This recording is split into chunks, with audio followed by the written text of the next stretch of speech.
जही कोखी बेटा जन्मे ओही कोखी बेटी आता बेटी खातिर ना भूखल बानी हम जीवती आता बेटी खातिर ना भूखल बानी हम जीवती आता बेटी खातिर ना।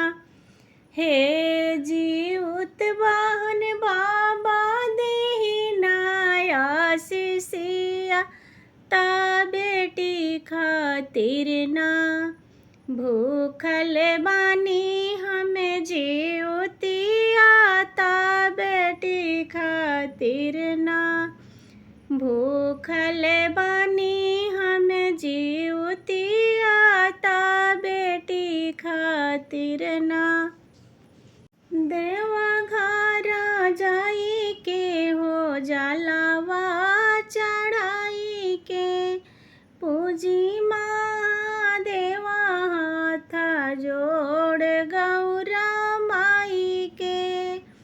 देवा घरा जाई के हो जलावा चढ़ाई के पूजिले महादेव हाथ जोड़ गौरा माई के। बड़ी भागा लक्ष्मी के देखनी सूरतिया की बेटी खातिर ना भूखल बानी हम जीवती आता बेटी खातिर ना भूखल बानी हम जीवती आता बेटी खातिर ना।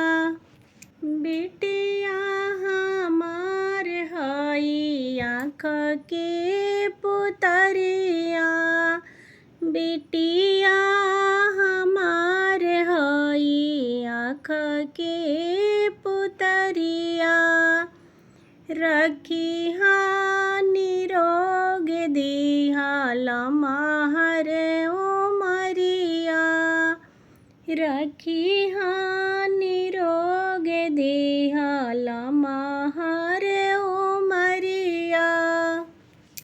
आचरा पासरी हम मांगी हो भिखिया ता बेटी खातिर ना भूखल बानी हम जीवती आता बेटी खातिर ना भूखल बानी हम जीवती आता बेटी खातिर ना।